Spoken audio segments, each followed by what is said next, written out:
Good day, and welcome to Zoyols News. I'm Michael Reed. New U.S. intelligence assessments are raising concerns that Russian President Vladimir Putin could consider an operation aimed at testing NATO's unity and response. The assessment comes as tensions between Russia and the Western alliance remain high, keeping security across Europe under close watch.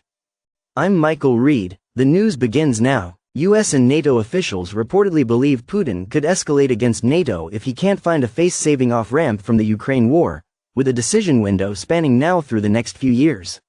NATO spokesperson Martin O'Donnell said NATO is preparing for many scenarios and is ready to deter and defend. The report notes recent incidents of Russian spillover near NATO territory, including a drone with explosives in Romania during attacks on a nearby Ukrainian port that injured 2 people.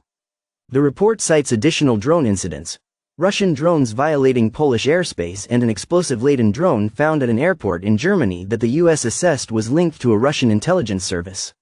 CNN sought comment from the Kremlin, while German Interior Minister Alexander De Brint warned that drone threats, especially in a hybrid context, are a known and evolving risk.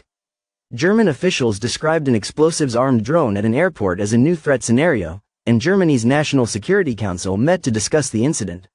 Separately, the intelligence concerns come amid worries about depleted U.S. missile defense stockpiles after the war with Iran, including reports that large shares of THAAD and Patriot interceptors have been used compared to pre-war levels. The UN reported a 60% increase in civilian casualties from Russian long-range weapons from January to June compared with the same period last year, including a night of missile attacks that killed at least 17 people. U.S. commanders are factoring interceptor and munitions constraints into planning for potential future conflicts, including possible NATO escalation and a China scenario in the Pacific, as Trump privately complained about dwindling stockpiles linked to the Iran war. Trump responded publicly that the U.S. has large munitions supplies and that production is ramping up with new factories. The broader intelligence backdrop is that diplomatic efforts to end the Russia-Ukraine war have stalled, and while U.S. and European sanctions have hurt Russia's economy, they have not stopped Putin's assault on Ukraine. That is the latest on the growing concerns over Russia's intentions toward NATO. Any move aimed at testing the alliance could have serious consequences for European security and further strain relations between Moscow and the West. We'll continue to follow developments and bring you verified updates as more information emerges.